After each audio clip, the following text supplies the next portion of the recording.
37 masalah populer halaman 9. Ulama mazhab Syafi'i menganjurkan talqin dan duduk di sisi kubur bagian kepala membaca. Halaman 181, dilarang duduk di kubur. Apa ini tak kontradiksi Pak Ustaz? Ini Ustaz Somad ini nulis buku dia sendiri tak paham. Katanya di halaman 9 boleh duduk di sisi kubur. Di halaman 181 tak boleh duduk di atas kubur. Ini kubur. Yang di sisi kubur itu mana? Nih sisi itu ini. Ini paksa belajar bahasa Indonesia kita 2 SKS. Yang disebut baca Quran di sisi kubur, nih mana kepalanya? Nih baca Quran di sisi kubur. Yang tak boleh duduk itu di atas. Duduk dia di atas kepala. Mak mohon maaf ya aku duduk makam mak ni baca. Itu yang tak boleh. Li ayyajlisa ahadukum ala jamratin minan nar, kalian duduk di atas bara api neraka, wa tuhriqu siyabahu, api neraka itu membakar bajumu sampai tembus ke tulangmu, ke kulitmu, lebih baik daripada kau duduk di atas kubur. Duduk di atas kubur. Adapun di samping kubur, kita ziarah di samping kubur, tak jadi masalah. Makanya pemakaman bapak-bapak, ibu pengurus BSKN, tanah makam itu jangan sampai jalan itu digali. Ini banyak pemakaman di Pekanbaru yang sudah padat, itu tak ada jalan lagi. Akhirnya orang kalau ziarah menginjak-injak makam. Berziarah sunat, menginjak makam haram. Maka saya kalau diajak ziarah sampai menginjak makam, saya tegak aja di samping ini. Kenapa? Ziarah sunat, menginjak haram. Gara-gara mau yang sunat, mengharam, haram. Habis pahala kita. Apa solusi supaya anak sholat berjamaah berkurang ributnya? Kalau di Islamic Center Rokan Hulu diangkat satu orang pakai jubah hijau panjang, pakai rotan besar. Satpol PP masjid. Saya tanya, Pak itu untuk mukul anak? Enggak, mukul lantai Pak Ustaz. Kalau anak itu dipukul datang ayahnya bawa perang panjang nanti. Jangan ribut. Nah, kita tak bisa buat Satpol PP, cari yang badannya agak besar SMP. Nah, tengok adik-adik nanti ya. Boleh. Bagaimana hukum menghidupkan tape lagu Islami di masjid? Hari Jumat mau gotong royong pagi Ahad diputar. Barakallahu lakuma wa baraka alaikuma wa jama'a bainakuma fi khair. Tak salah. Bila Israel tak salah. Tapi kalau yang diputarnya lagu Ya Asmar Latin Sani, itu jangan diputar lagi. Ya Asmar Latin Sani itu kata orang lagu agama. Ya Asmar, wahai yang hitam manis, Latin Sani, janganlah kau lupakan aku. Ya Asmar Latin Sani bukan lagu Islam. Ya Asmar Latin Sani, oh my black sweet, don't forget me. Habbina ba'dina fil hawa sawa. Habbina itu lagu Mesir. Habbina ba'dina, kau cinta aku cinta kau, fil hawa sawa, kita sama-sama cinta. Pula lagu cinta diputar di Masjid Ar-Ridha. Apa hukum memakan ikan yang dipancing pakai daging babi?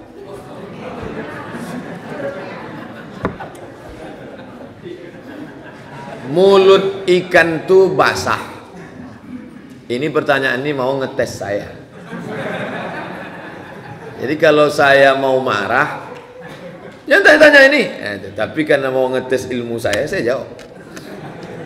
Daging babi itu basah, mulut ikan itu basah. Kalau jumpa basah sama basah, maka tak disama. Maka dalam keadaan basah itu, tangan orang yang memancing itu pun basah. Keluarkan babi itu, buang, ikan itu masak. Tak perlu disama, karena basah sama basah. Tapi kalau sampai dia ke darat, penjual ikan mengatakan, nampak daging merah di dalam. Ini ikan ini tadi kalian pancing pakai apa? Pakai babi, kering sudah. Maka disamalah ikan itu. Disiram pakai 7 kali air, salah satunya bercampur tanah. Masukkan tanah liat ke dalam, goncang. Siramkan ke ikan itu, bersihkan dia. Itu kalau mau masalah mancing. Tapi tak usahlah pakai daging babi, banyak daging lain lagi.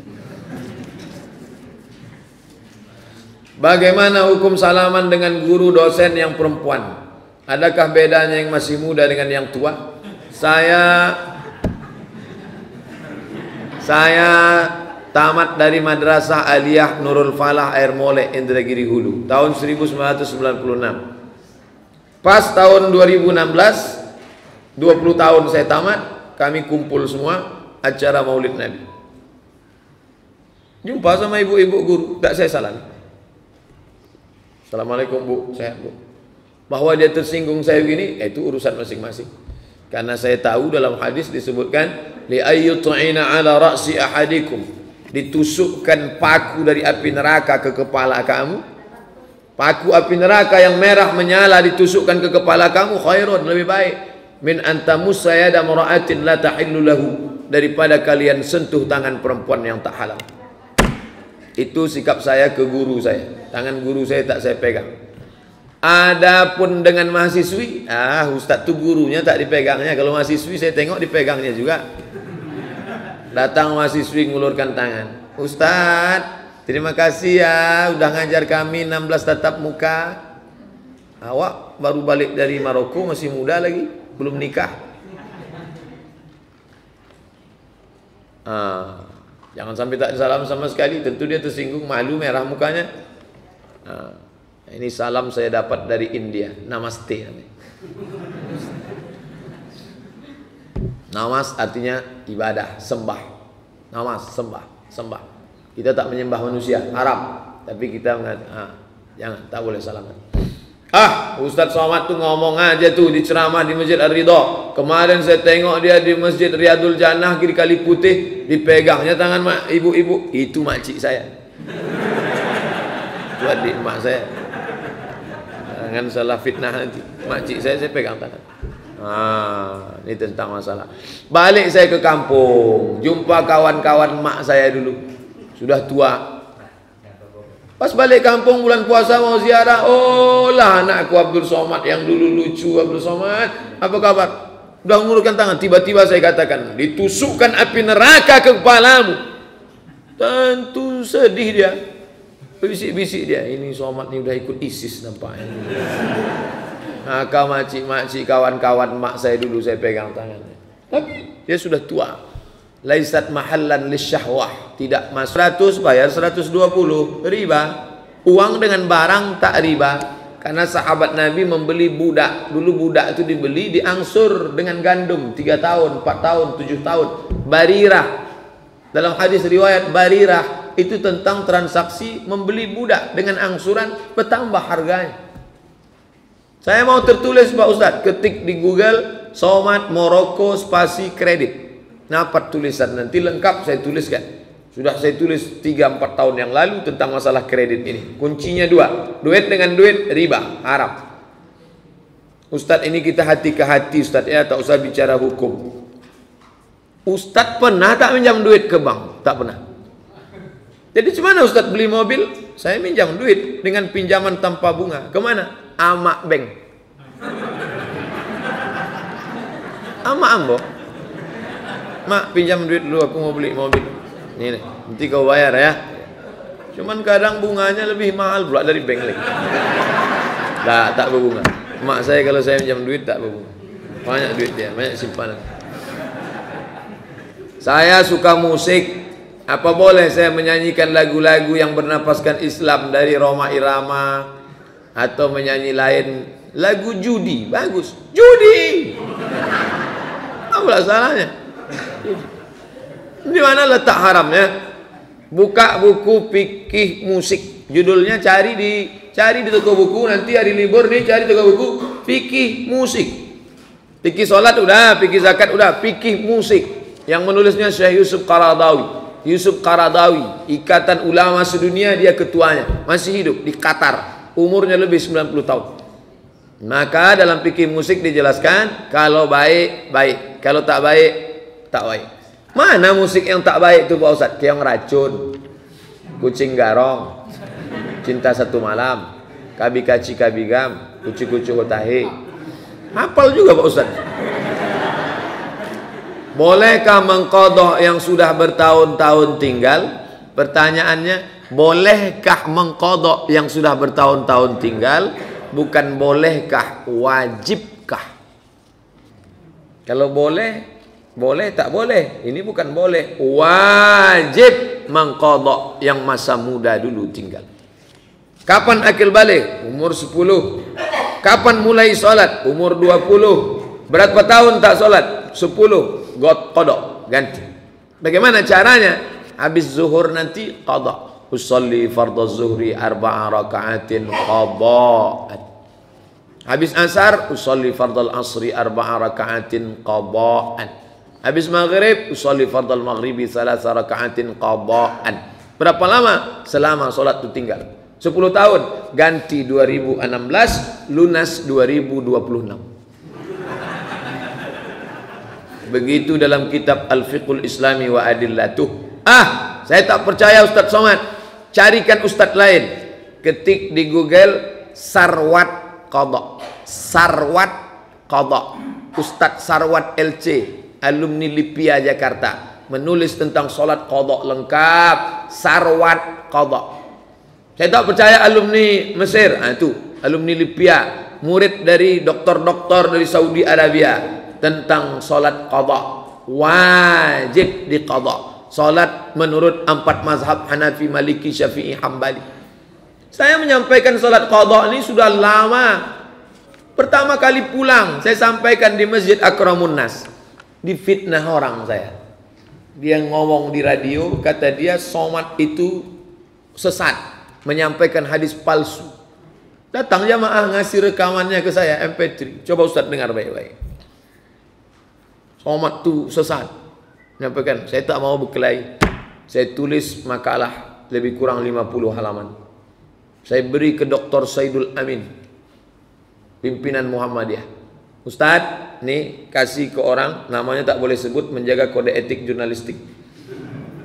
Kasih kesimpulan, ini rekaman MP3 dia, sudah mengatakan saya sesat. Kalau saya jahat, saya pekarakan dia ini. Bisa dia ini. Saya poldakan bisa dia ini. Tapi saya tak mau, ini cerita Ustadz sama Ustadz. Saya mau dudukkan sama dia. Nih, sudah saya kasih setahun yang lalu, sampai sekarang tak ada jawaban. La salam wala kalam. Saya lengkap dalil-dalilnya menurut 4 mazhab Hanafi, Maliki, Syafi'i, Hambali tentang qadha. Wajib diganti yang qadha lewat. Tapi bagi yang muda-muda, anak muda, jangan gara-gara qadha ini makanya Ustaz tak mau membahas qadha. Jangan gara-gara qadha ini dienteng-enteng salat. Main futsal dari jam 3 sore sampai jam 8 malam. Kok kenapa tak salat? Alah, rapel aja nanti. Oh, tak bisa. Man tarakas salata muta'ammidan, siapa yang meninggalkan salat secara sengaja, faqad kafara jihara, kafirlah dia secara nyata. Tapi yang sudah lewat tinggal lama-lama itu wajib diqadha. La kafarata laha illa dzalik. Tidak ada yang bisa menebusnya kecuali salat itu sendiri. Berwudu dalam keadaan berhadas besar, apakah sah wudunya? Maaf cakap. Segan saya menyampaikan ini kepada makcik, pakcik, orang tua. Tapi karena masalah ini masalah fikih, masalah hukum, saya sampaikan. Ada orang, maaf cakap, berhubungan kelamin, tapi dia segan untuk mandi malam itu karena sejuk segala macam. Maka sebelum tidur itu dia berwudu. Jangan dia tidur begitu saja. Dia basuh kemaluannya, dia berwudu. Besok mau subuh baru dia mandi. Tapi sebaik-baiknya dia mandi dalam keadaan suci. Andai tidak, maka dia berwudu. Itu tentang wudu orang yang berhadas besar. Kalau saudara kita berhadas besar di ruang ICU karena banyaknya obat yang dia makan, maaf cakap, mimpi dia malam tadi, lalu berhadas besar, mau cerita malu dia, datang ke kawan, ke anak malu, ke kawan dia ceritakan, aku tadi malam berhadas besar, cumanalah aku ni mau sholat. Maka ajarkan tayammum. Sahabat Nabi pergi musafir, malam itu dia mimpi, maka dia berhadas besar. Air tak ada, berguling-guling dia di pasir. Berguling-guling pasir macam ayam. Besok balik, jumpa ke Madinah, jumpa Nabi. Ya Rasulullah, ya, malam tadi kami musafir mimpi, pagi itu mau sholat tak ada air, berguling di pasir. Kata Nabi, tak ada, bukan berguling pasir, cukup tayammum saja. Saudara kita, air sekarang banyak di Pekanbaru, tapi banyak orang tak bisa pakai air. Dokter sudah memvonis jangan pakai air. Kalau pakai air, mati.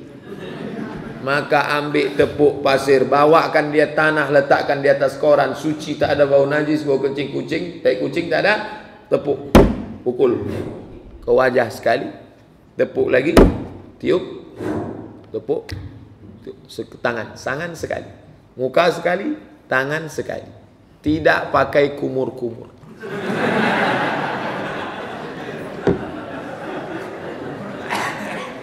Tepuk sekali ke wajah sekali. Debunya di ujung-ujung jari. Ini di pangkal, ini di ujung. Supaya jangan mustakmal. Sekali. Bukan begini. Habislah mato. Dah. Tak boleh mustakmal. Tepuk sekali lagi. Debu dibagi 3. 1, 2, 3. Yang ini di bawah, ini di atas. Ini untuk ibu jari.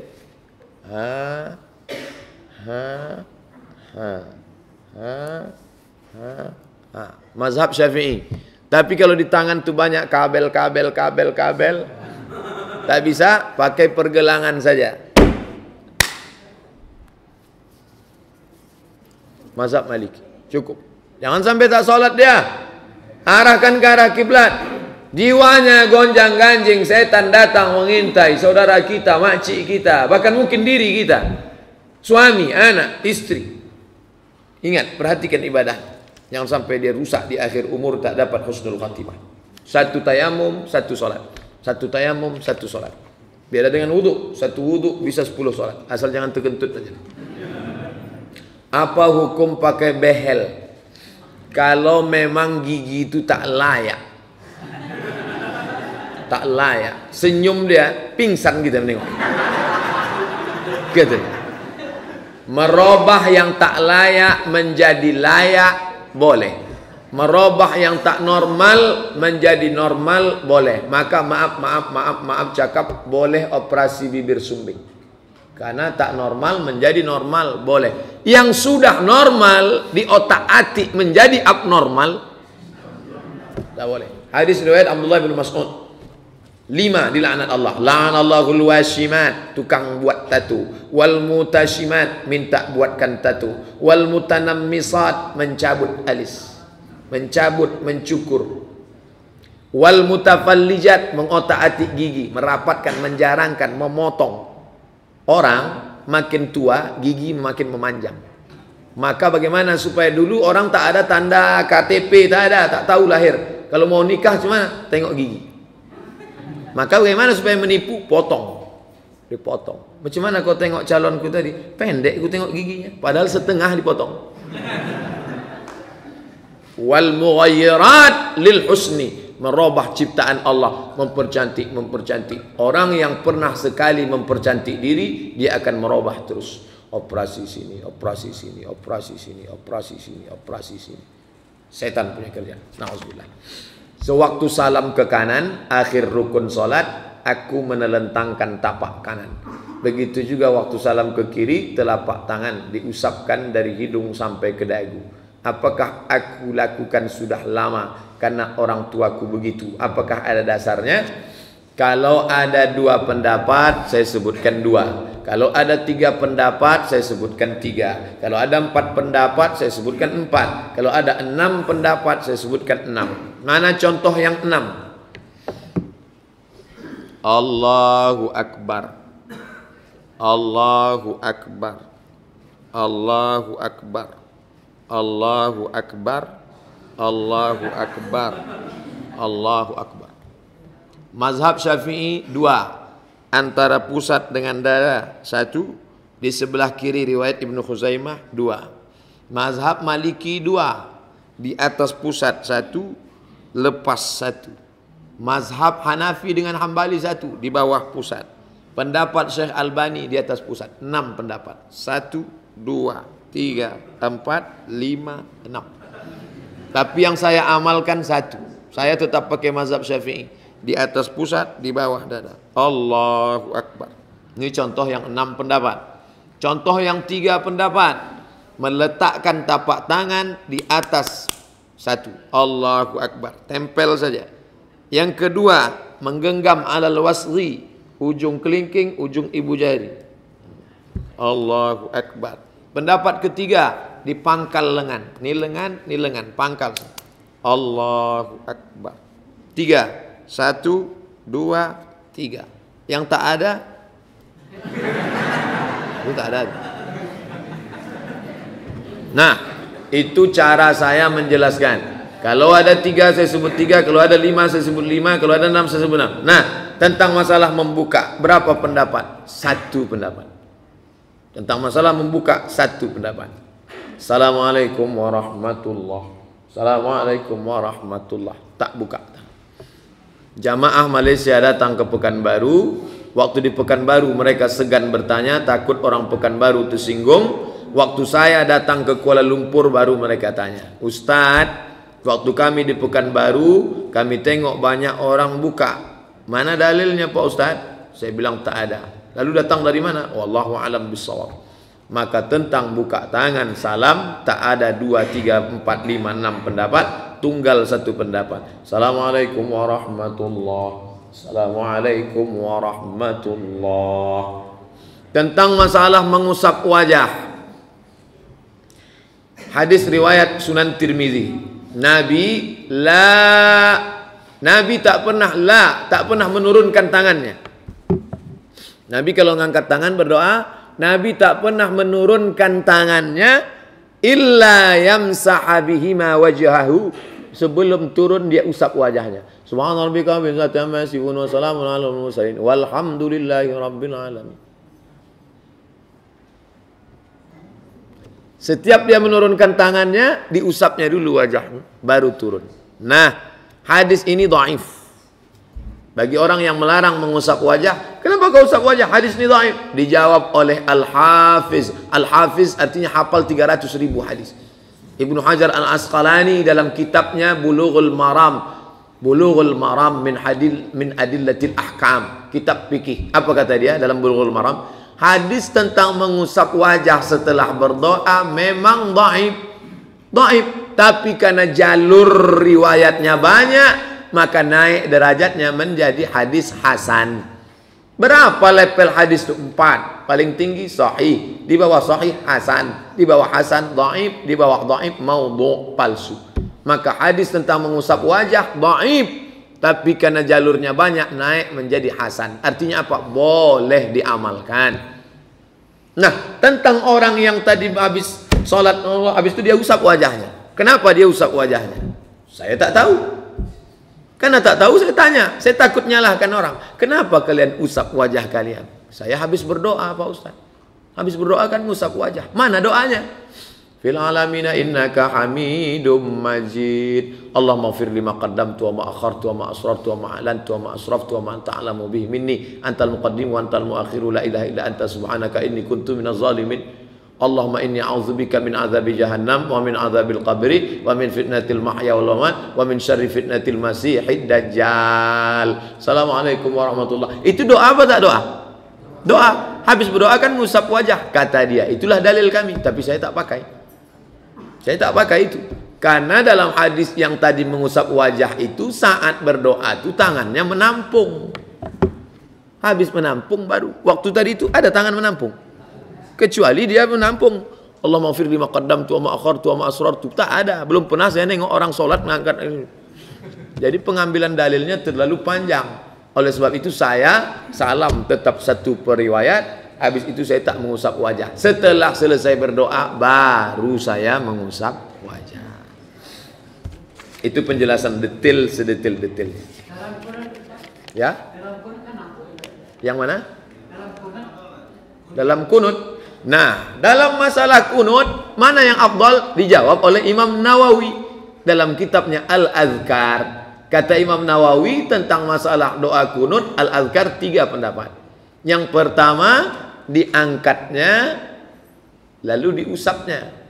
Yang kedua, diangkatnya lalu kemudian tidak mengusap. Yang ketiga, tidak dia mengangkat, dia mengaminkan saja dan tidak mengusap. Pertama, diangkat. Allahumma hdina fi man hadait sampai akhir. Wa sallallahu ala sayyidina Muhammadin nabil ummi wa ala alihi wa sahbihi wa baraka wa sallam. Satu. Yang kedua, wa sallallahu ala sayyidina Muhammadin nabil ummi wa ala wa baraka wa sallam. Tidak mengusap. Yang ketiga, dia tak mengangkat dari awal, hanya mengaminkan. Allahumma hdina fi man hadait, amin. Wa afina fi man afait, amin. Dia tetap mengaminkan. Dan di akhir dia tidak mengusap. Nah, dari tiga pendapat ini, kata Imam Nawawi dalam Al-Adhkar, mana yang kuat? Mengangkat, tidak mengusap. Tetap angkat dan tidak mengusap. Tapi kalau ada kawan sebelah mengusap, tetap masuk dalam tiga pendapat. Tapi saya tak mengusap. Menyapu, kata orang Melayu. Wajah disapu. Datang orang Jawa, tak tahu dia wawakannya sapu.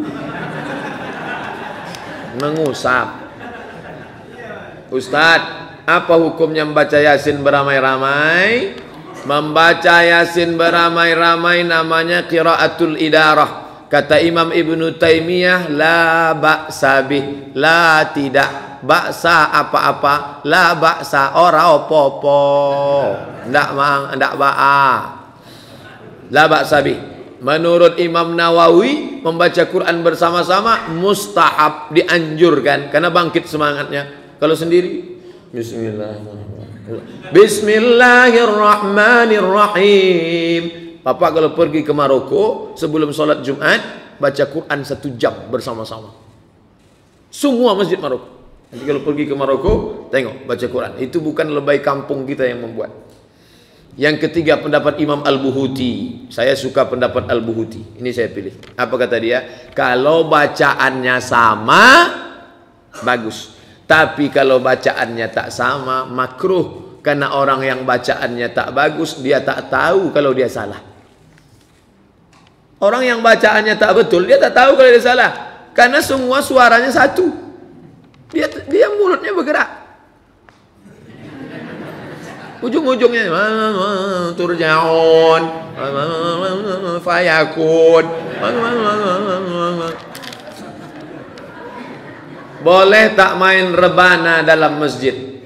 Ibu-ibu rebana, kelempang, kelempong, kelempang, kelempong, kelempang, kelempong. Selamat datang wahai Pak Wali, la la la la la la la. Itu lagu tak cocok.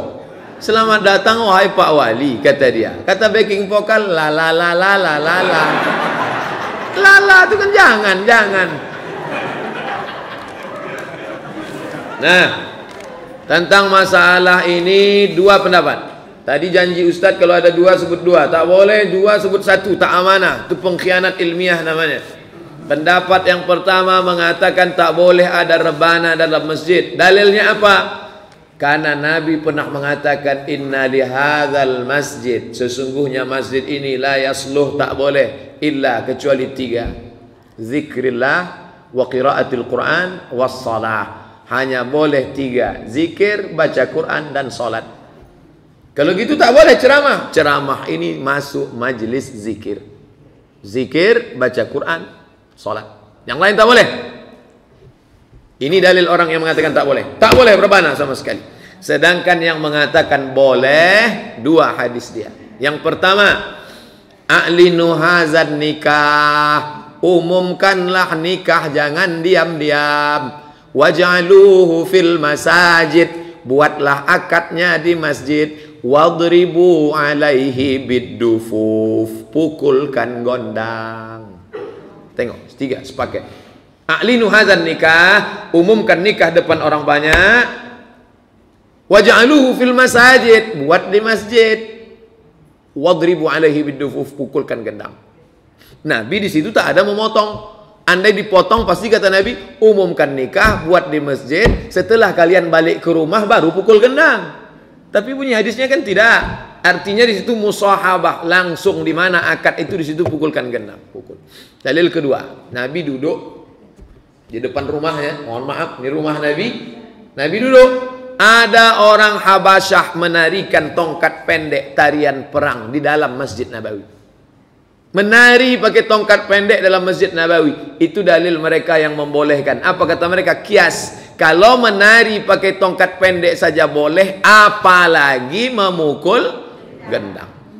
Jadi kalau gitu mukul rebana tak masalah. Bukan masalah mukul rebananya. Yang jadi masalah, bini orang ditonton laki orang. Bini orang, bini orang, bini orang, bini orang. Yang menonton laki orang. Memandang-mandang dalam masjid. Lagunya biasa, lipstiknya 2 inci. Tapi melarang secara total tak baik juga. Ibu-ibu nih kalau dia rebana, jadi saya win-win solution jalan tengah. Ibu-ibu yang punya grup rebana, nanti acara malam maulid Isra Mi'raj Nuzul Quran mau ditampilkan, silakan, tapi di emperan masjid. Suaranya supaya apa? Siar supaya orang tahu. Kelempang apa itu? Ada acara di masjid. Buat emperan. Ibu berapa grup? Grup itu untuk apa? Nanti ada mengayun anak. Sallallahu ala Muhammad sallallahu alaihi wasallam. Grup marhaban, grup barzanji, grup nasyid, bagus. Anak-anak kita dididik untuk apa? Menandingi kiong racun kucing garam. Ini tentang masalah. Boleh tak baca Quran dalam hati Pak Ustadz? Ini namanya Quran silent. Baca Quran yang paling bagus itu tilawah. Tilawah itu bersuara, berbunyi. Kalau tak bersuara, tak berbunyi, bukan tilawah namanya. Mutola'ah. Itu hebatnya bahasa Arab. Bersuara, berbunyi, tilawah. Makanya disebut musabaqah tilawatil Quran. Bersuara, idgham, ikhfa, iqlab. Macam mana juri mau menilai idgham, ikhfa? Tak berbunyi. Nun berjumpa dengan qaf, min qalqalah, qab, la, ada la. Ada orang ngaku bisa baca Quran setengah jam, 1 juz, tak bersuara. Udah macam menghitung duit. Bersuara. Tapi kalau masalah pahala, jangankan membaca dalam hati, sedang mendengar aja berpahala. Wa idza quri'al Qur'an, kalau ada orang baca Quran, fastami'u, dengar baik-baik, wa ansitu, diam, la'allakum turhamun, dapat rahmat. 5 tangga. Pertama, dengar. Kedua, baca. Ketiga, pahami arti makna. Keempat, amalkan. Kelima, ajarkan. Ibu yang sudah pandai, ajarkan anak, cucu. Panggil cucu. Baca alif bata. Nenek tak pula pandai ikro kalian ini. Beli alif. Alif di atas, alif di bawah, ya alif depan, u, a, i, u. Sekarang anak Pekanbaru belajar ngajinya sama orang Jawa. Dari mana? Yogyakarta. Jenenge siapa? Kiai Haji As'ad Humam. Nama bukunya Iqra. Dulu orang kita belajarnya tidak dari Jawa. Dari mana? Minangkabau. Alif 2 di atean, alif 2 di bawah, in. Alif 2 di depan, un. An, in, un. Itu orang Minangkabau. Alif 2 di ate. Kalau bahasa Indonesia alif 2 di atas, an lah. Apakah kita boleh berdoa dalam bahasa Indonesia dalam sujud di solat wajib? Hadis riwayat Muslim. Aqrabu ma yakunul abdu min rabbih wa huwa sajid. Seorang hamba paling dekat dengan Allah waktu sujud. Aksiru fihi doa, perbanyaklah doa waktu sujud. Tapi mau mengucapkannya bahasa Arab tak bisa Pak Ustadz. Diucapkan dalam bahasa Indonesia, anak ambo batal solat. Maka jangan diucapkan di mulut, di dalam hati. Subhana rabbiyal a'la bihamdi, subhana rabbiyal a'la bihamdi, subhana rabbiyal a'la bihamdi. Jangan dilafazkan. Adapun selesai solat, silakan. Doa di luar solat 4 saja yang bahasa Arab. A'udzubillahi minasyaitonirrajim. Bismillahirrahmanirrahim. Alhamdulillahirabbil alamin wassalatu wassalam. A'udzubillah, bismillah, alhamdulillah, salawat. Habis itu bahasa Allah. Iko banyak banan akan diminta kanan patamu alum balakinan kedua alum babinan kampe bacara itu.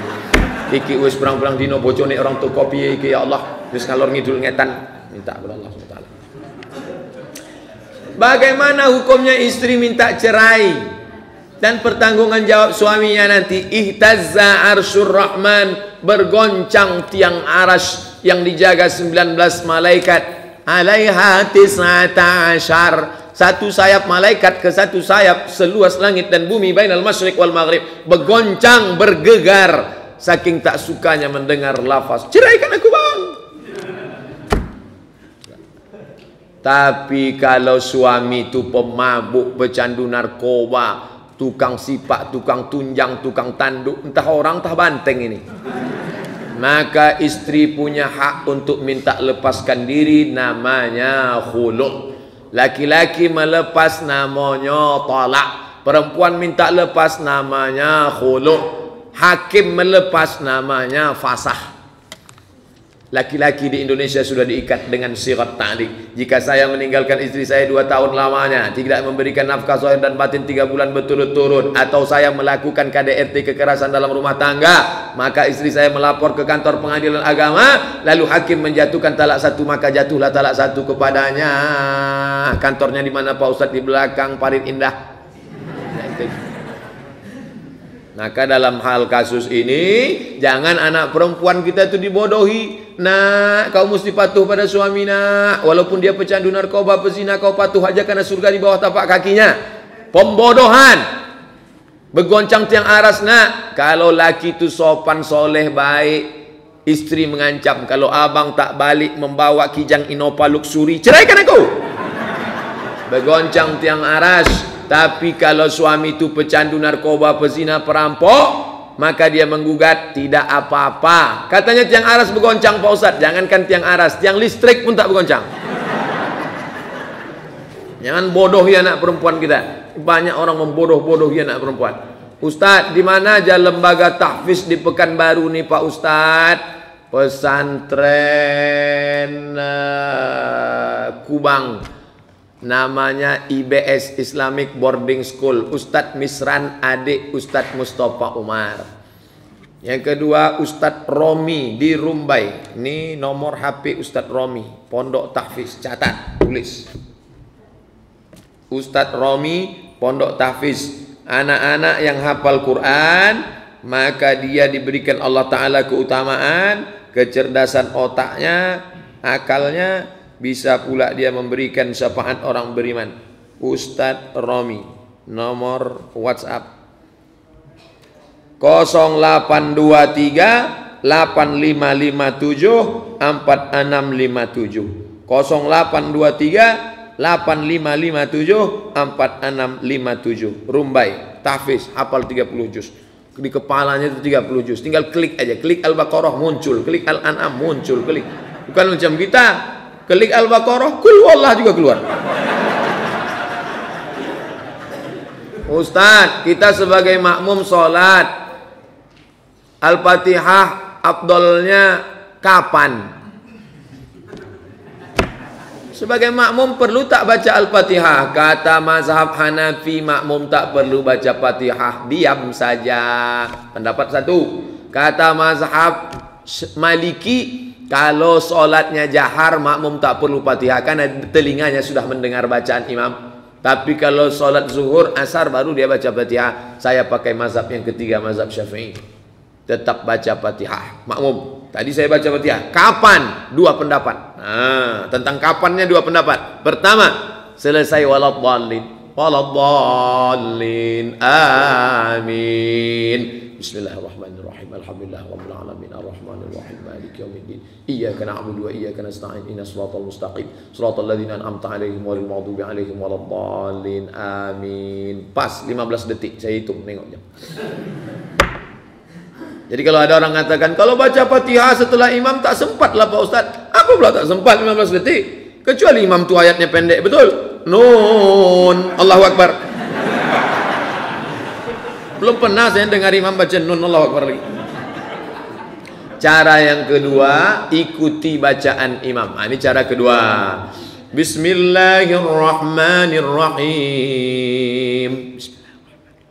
Alhamdulillahi rabbil alamin. Ar-Rahmanir-Rahim. Setelah imam baca, dia tak baca lagi karena dia sudah mengikuti bacaan imam. Begitu cara membaca menurut mazhab Syafi'i. Dua, apakah meminta ruqyah itu dilarang Pak Ustaz? Soalnya ada acara ruqyah masal. minta ruqyah tak dilarang. Mana dalilnya? Sahabat kena musafir, mau numpang di rumah kepala suku. Kepala suku numpang kami bisa numpang, pergi sana, pergi. Pergilah mereka. Begitu dah tengah jalan, datang utusan kepala suku menjemput. Kemari, kenapa? Kena kala jengking kepala suku. Balik mereka, dibacakannya Al-Fatihah, ditiupkannya ke air, disiramkannya, diminumkannya, sehat. Nah, itu dalil boleh minta ruqyah. Disampaikan ke Nabi, ya Rasulullah, kami sedang dalam perjalanan minta izin ke kepala suku, tak dikasihnya. Tapi gini, lalu kemudian kami dikasih hadiah. Karena kepala suku itu sehat, dikasih upah 30 ekor kambing. Halal tak kambing nih? Kata Nabi, kenapa kalian tak kasih aku sebagian? Itu menunjukkan seandainya tak boleh, pasti Nabi mengatakan, dia minta ruqyah. Ya, siapa yang minta ruqyah, neraka jahanam tempatnya.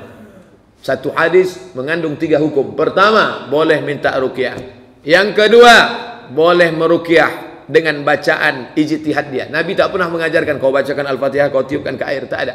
Yang ketiga, upah ruqyah halal. Satu hadis, 3 makna terkandung. Adapun hadis yang mengatakan la yastariqun, orang yang tidak akan dihisab di akhirat nanti adalah orang yang tidak minta ruqyah. Artinya tidak minta ruqyah syirkiyah. Ruqyah yang bercampur dengan syirik, dukun, jin, hantu, setan. Yang kedua, dia tidak meyakini sehatnya karena ruqyah itu. Ruqyah itu hanya wasilah, sehatnya tetap karena Allah. Jadi tak masalah. Ustaz, apakah salat sunat wudhu bisa dilakukan kalau air wudhunya sudah kering? Wudhu tak dihitung kering atau basah. Kami kalau di Maroko bulan 12 ini musim dingin, di bawah 0 derajat. Berwuduk pakai air panas, selesai wuduk langsung dilap pakai anduk. Karena kalau tak dilap sejuk menggigit. Maka setelah kering macam mana? Wuduk tak dilihat kering basahnya, wuduk dilihat batal tak batalnya. Kalau batal tak bisa lagi. Selama tak batal boleh. Tapi jangan gara-gara Ustadz melarang batal akhirnya ditahan kentut sampai biru muka menahan kentut. Kalau batal, keluar masjid berwudu, tak apa-apa, darurat. Kata Ustaz harus duduk di masjid, tak boleh bergeser. Batal, pergi keluar, wudu, masuk balik. Yang tak boleh itu keluar, masak pula dulu, goreng ikan, baru masuk balik. Itu betul. Nah, Ustaz, apakah Wahabi itu sesat? Di mana letak sesatnya? Di mana letak sesatnya? Saya banyak berkawan sama Wahabi. Wahabi ini banyak juga level-levelnya. Ada level keras. Menengok pun tak mau. Assalamualaikum. Waalaikumsalam. Seram. Ada level yang lunak. Baik. Malah dia merekomendasi. Bila anda ingin keluar dari kotak kecil, jangan sampai picik, maka bacalah buku Abdul Somad, 37 masalah populer. Ustaz Abdullah Hadrami, salafi dari Malang. Garis lunak. Ada garis keras, ada garis tengah, ada garis lunak. Nah, ini jangan main pukul rata. Sesat ini Pak Ustaz. Di mana sesatnya? Yang suka membid'ah-bid'ahkan yang tak bid'ah, nah, itu hati-hati. Ketika kita katakan, hei pelaku bid'ah, padahal perbuatan itu tak bid'ah, maka kita otomatis mengatakan, hei penghuni neraka, karena bid'ah sama dengan dhalalah. Kalau tak sepakat ulama itu bid'ah, tak boleh kita katakan bid'ah. Ustadz, jadwal kajian Ustadz yang siang di mana saja? Soalnya kawan banyak yang tak bisa keluar malam. Siang saya pun jarang pula keluar datang. Jadwal saya hari Rabu di Ar-Rahman, tapi sudah 4 kali tak datang, absen. Sibuk itu, sekarang mengawas ujian 2 kali tak datang. Jadi datang sajalah subuh Sabtu di Bagi yang tak bisa datang melalui streaming www.facebook.com, buka di situ Ustaz Abdul Somad, ada streamingnya. Pahala streaming insya Allah beda-beda tipis dengan yang lain. Asal jangan sholat berjamaah streaming, itu tak boleh. Usolli fardhu subhi rak'ataini streaming lillahi ta'ala. Oh, tak bisa. Dengar pengajian streaming tak apa-apa. Ustaz, kata Ustaz Zakir Naik, orang murtad tak harus dibunuh. Gimana tuh Pak Ustaz? In sahal hadis fahuwa mazhabi. Kalau ada hadis sahih, campakkan pendapatku, kata Imam Syafi'i. Jangankan pendapat Zakir Naik, pendapat Syafi'i pun campakkan kalau ada hadis sahih. La yahillu damu mri'in muslim illa bi ihdas salas. Kertas terakhir. Tidak halal darah orang muslim kecuali 3. An-nafsu bin nafsi, pembunuh, pancung kepalanya. As-sayyibu zani, pezina, rajam sampai mati. Kalau dia sudah nikah berzina, rajam sampai mati. Yang ketiga, at-tariku lidini, orang yang murtad, hukumnya pancung. Ustaz, bila rakaat 1, rakaat 2 dibaca ada ustaz yang mengatakan apa benar dibaca dalam arti terbaik dibaca. Bila rakaat 1 at-tin, rakaat kedua alam nasrah. Ayat sungsang maksudnya. Saya aliyah di air pala, Nurul Pala, air molek, Indragiri Hulu. Datanglah penceramah. Siapa yang membaca ayatnya tidak sesuai urutan Quran? Rakaat pertama kuliah kul a'udzu birabbin nas, rakaat kedua kul huwallah, dari bawah ke atas, maka tidak ada pahalanya. Dia datang dari Sulawesi Selatan, orang Bugis, tidak ada pahalanya. Tak disebutnya dalam kitab apa. Saya mau bertanya, malu, awak masih anak sekolah waktu itu. Akhirnya waktu di Mesir saya cari dapat ada dalam kitab Majmu' Syarah Muhazzab Imam Nawawi, mazhab Syafi'i. Kata Imam Nawawi, kalau ada orang solat ayatnya terbalik, rakaat 1 di bawah, rakaat 2 di atas, maka pahalanya tak ada. Bukan hadis Nabi, ijtihad ulama. Tapi adabnya kurang, pahalanya tetap ada. Tapi yang sebaik-baiknya berurutlah. Kalau sudah wadduha baru alam nasrah, baru ke bawah. Kalau mau ujung-ujung kul a'udzu birabbil falaq, baru kul a'udzu birabbin nas. Jangan di start paling bawah. Kemana lagi? Habis nas kemana lagi? Itu tentang adab saja. Adab hamalatul Quran, adab qura'ul Quran. Pertanyaan terakhir, bagaimana keluarga sudah kita ajak untuk ke masjid tapi nanti ke nanti? Apa kita terus menerus mengajaknya, ajak dia? Sampai kapan? Sampai dia stroke koma di ICU. Begitu dapat kabar, Bu, ya suami ibu koma. Alhamdulillah. Berhentilah aku mengajak dia sekarang. Barulah meleleh air mata dia. Hayya 'alas shalah, kata masjid DPR di samping awal bros. Barulah meleleh air mata dia. Andai dulu aku ke masjid ya Dinda. Rasakan bang. Dulu ku ajak kenapa tak mau? Bang rasakanlah. Ala hazihi niyah al-Fatihah. A'udzu billahi minasyaitonir rajim. Bismillahirrahmanirrahim. Alhamdulillahirabbil alamin. Arrahmanir rahim. Maliki yaumiddin. Iyyaka na'budu wa iyyaka nasta'in. Ihdinas siratal mustaqim. Siratal ladzina an'amta 'alaihim ghairil maghdubi 'alaihim waladdallin. Amin.